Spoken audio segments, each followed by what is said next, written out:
So here you can see that it is producing around 68 volts AC, 130 volts AC, here around 180 volts AC, close to 220 volts. So this point should work the best. Okay, and this one is too high, 500 volts AC.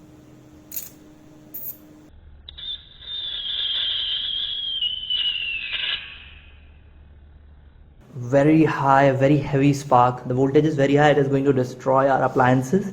I will have to touch it to this terminal, this one, because it produces 180 volts AC. Okay, you see, no flickering at all, glowing perfectly. But yeah, what's so great about it, because it's just a 5 watts bulb, a small inverter can also do that. So let's go a little higher. Well, how about this 18 watts LED bulb? That is pretty big. Let's try that. Okay, again to this terminal, not this one, because this is going to burn our circuit. Okay, great, perfect, good light. Let's turn off the lights and then try.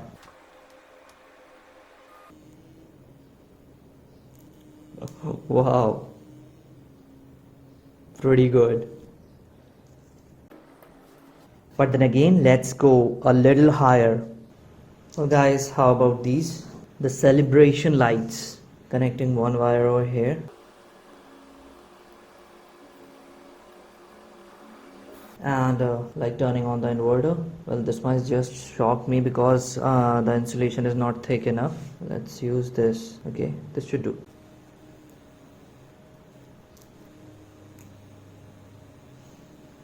Pretty good, right?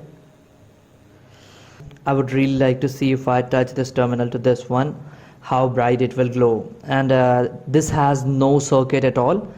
It is just, these are just incandescent bulbs. So let's try and touch it to this one, the 500 volts one. Whoa, once again. Oh, pretty bright. Nice. Our inverter is working really nice, guys. So this was quite heavy load. Now again to an even bigger load. Well, let's try this bulb. Okay, yeah, going to hold it like this, and see, glowing pretty good. Let's touch this one also to this terminal.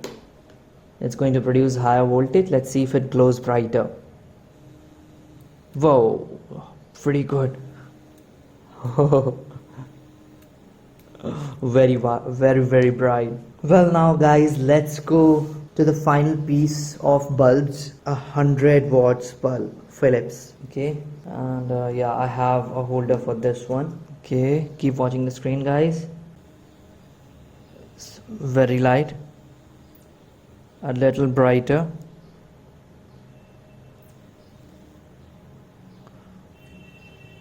Little bright,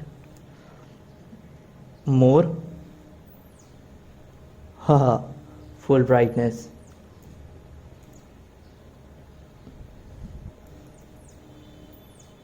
Pretty good, right? You see?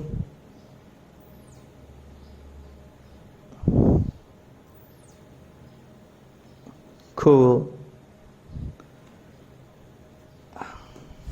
Well guys, it was very bright, so I have turned off the lights to see how it works when there is no light in my lab. Okay, so trying that the final time. Now you can see that it is very bright. You see, it's a fully working, very powerful inverter, easily handling 100 watts load.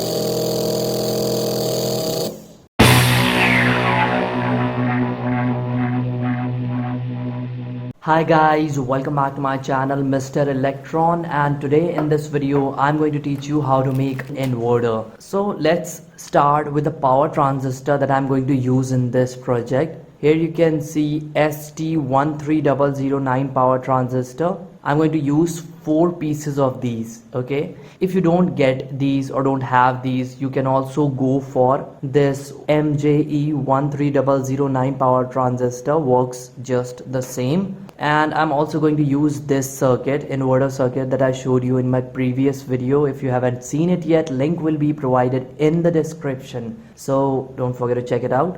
These two are the big heat sinks that I'm going to use for this project. You can see that initially it was a single piece, but then I used an angle grinder and I split it into two as evenly as I could. It's from an old UPS. You can see a lot of oxidation on the surface of the heat sink. I will have to remove it here now. So let's start with that.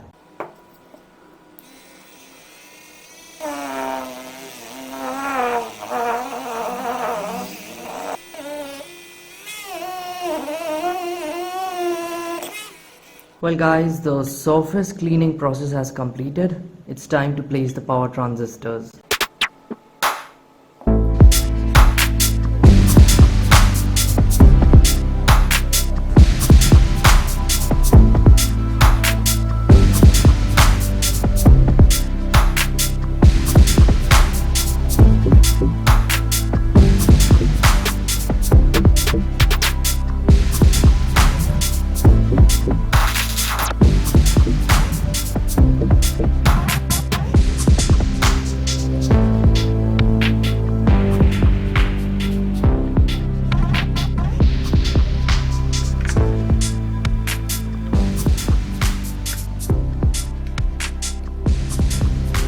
The transistors, as you can see guys, are now well placed. Now guys, I'm going to install the full inverter setup on this wooden board. It's supply actually, and these are the heat sinks for the power transistor.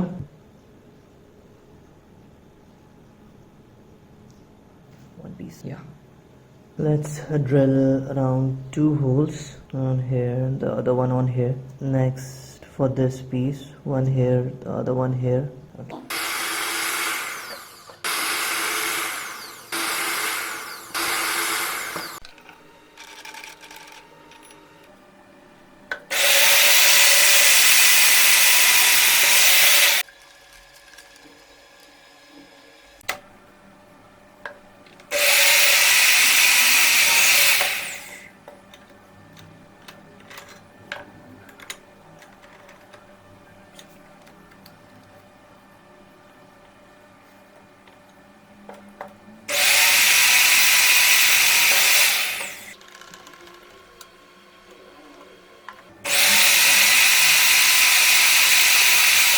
So here, as you can see guys, that I have placed these nuts and bolts to keep the heat sinks in place. You see, just perfect. Now comes the connection part.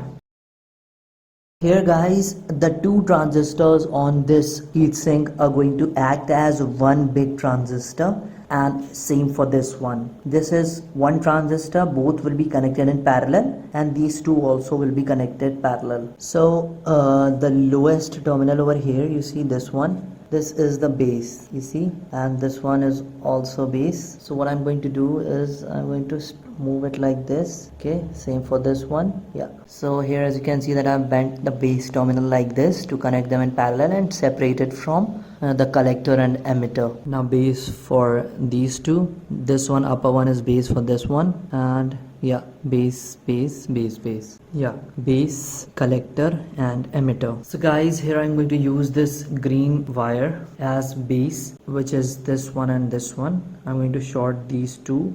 I'm going to solder them together.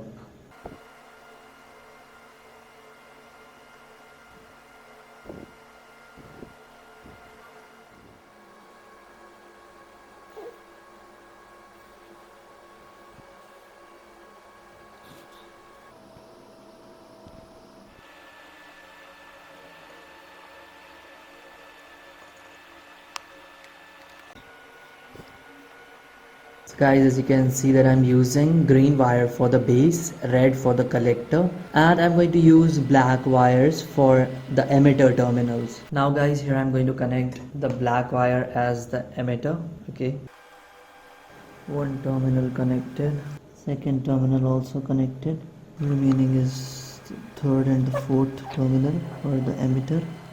Yeah, the last terminal has also been connected. As you can see, the last emitter terminal, of course the remaining 3 emitter terminals, all have been connected perfectly. Now guys, you've already seen this circuit. What I have done to this is I have removed the black emitter wire that was connected to these two. This one, it was connected like this, okay, and I have removed it because it is not needed in this circuit. So it's time to connect this circuit to the main circuit. So guys, the plastic has been stuck pretty good. Okay, now comes the time for connecting these two terminals to the heatsink transistors. Now guys, these two green wires are coming out from the collector terminals of these two transistors. Okay, the middle collector terminal. So these two wires will be connected to the collectors of the transistors of these two heatsinks. So this wire will be connected to this collector, which is represented by a red wire here, and this one will be connected to this heatsink transistor collector terminal, which is again represented by the red wire here.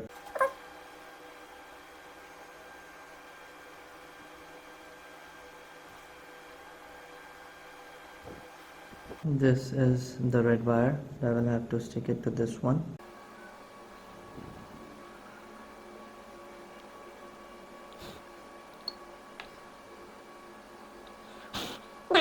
Now comes this piece.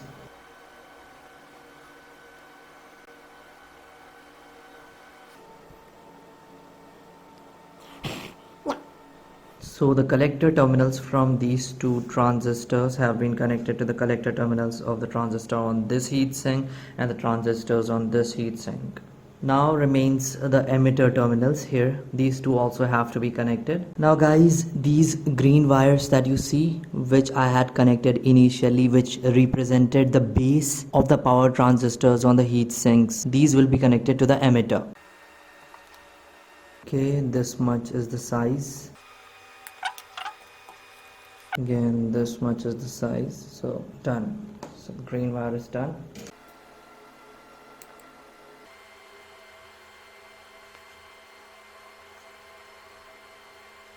Okay, it's time to connect the green terminals to the emitter. Okay, yeah, this seems fine.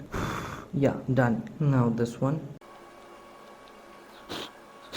Yeah, done again.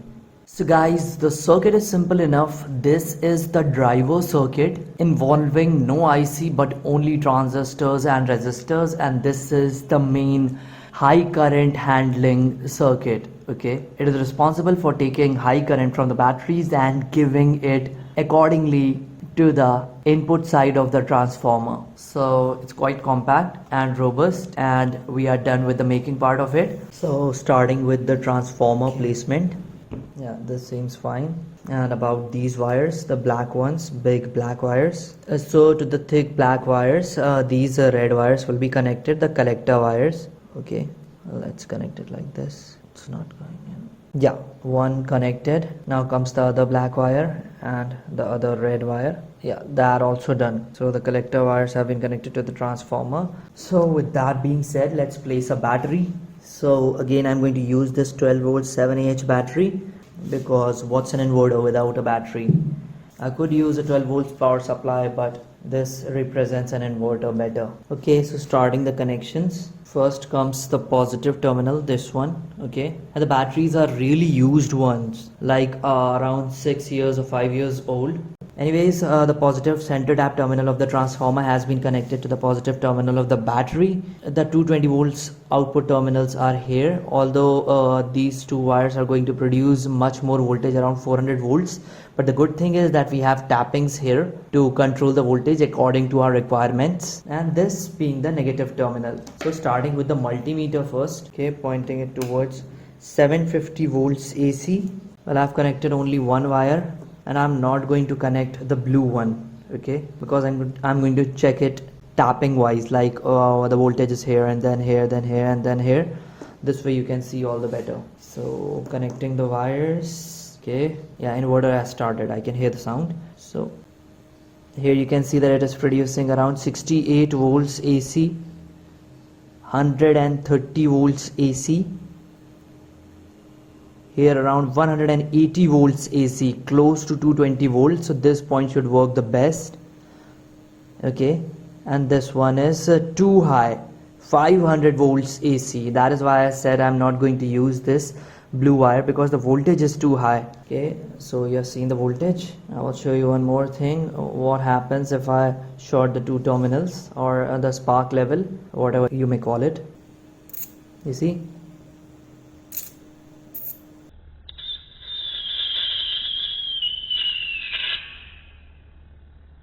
very high, very heavy spark. The voltage is very high. It is going to destroy our appliances.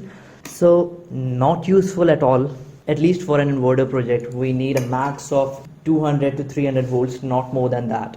So guys, starting with this 5 watts LED bulb, Bajaj LED bulb. And guys, I forgot, if you want to watch the making part of this circuit, you can watch it from the link provided in the description. It is really important for the making part of this inverter. Okay, one wire, the white wire has been connected. The blue is empty, as I said, not needed. And let's start it and see how the bulb glows. I will have to touch it to this terminal, this one, because it produces 180 volts AC. Okay, you see, no flickering at all, glowing perfectly. But yeah, what's so great about it, because it's just a 5 watts bulb. A small inverter can also do that. So let's go a little higher. Well, how about this 18 watts LED bulb? That is pretty big. Let's try that. Okay, again to this terminal, not this one, because this is going to burn our circuit. Okay, great, perfect, good light. Let's turn off the lights and then try.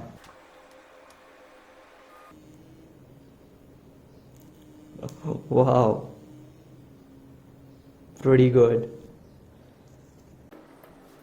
But then again, let's go a little higher. So guys, how about these? The celebration lights. Connecting one wire over here.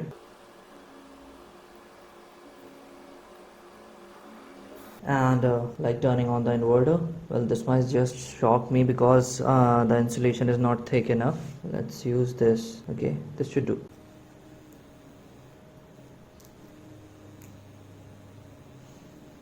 Pretty good, right? I would really like to see, if I touch this terminal to this one, how bright it will glow. And this has no circuit at all. It is just, these are just incandescent bulbs. So let's try and touch it to this one, the 500 volts one. Whoa, once again. Oh, pretty bright. Nice. Our inverter is working really nice, guys. So this was quite heavy load. Now again to an even bigger load. Well, let's try this bulb. Okay, yeah, going to hold it like this, and see, glowing pretty good. Let's touch this one also to this terminal. It's going to produce higher voltage. Let's see if it glows brighter. Whoa, pretty good. Very bright. Well, now guys, let's go to the final piece of bulbs. 100 watts bulb, Philips. Okay, and yeah, I have a holder for this one. Okay, keep watching the screen, guys. It's very light, a little brighter,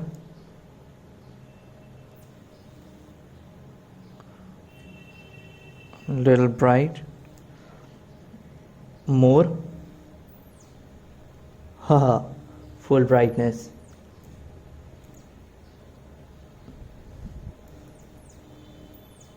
Pretty good, right? You see?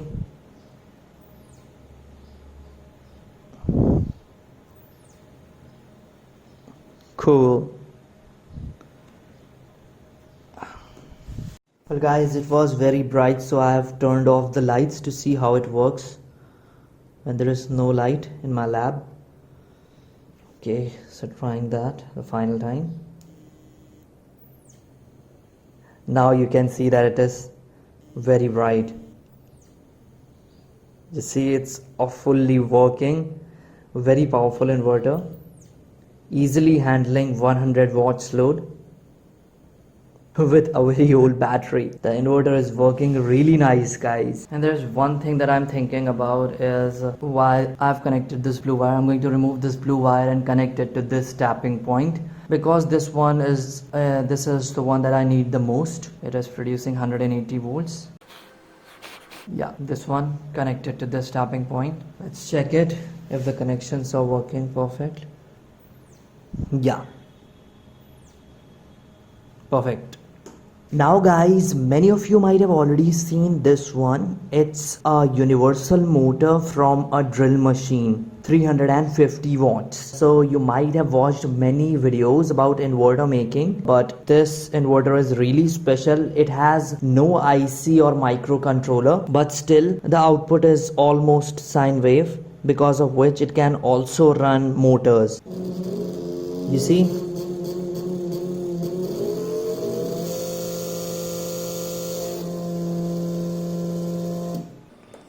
Well guys, you might have seen many videos about inverter. They like place a lot of transistors or MOSFETs or even ICs, integrated circuits, and then simply run a 60 watts or a 40 watts incandescent bulb and claim that it's a 1000 watts inverter or a 5000 watts inverter.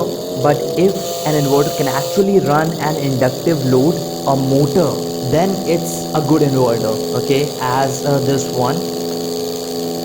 So yeah, as you can see that it is working really nice.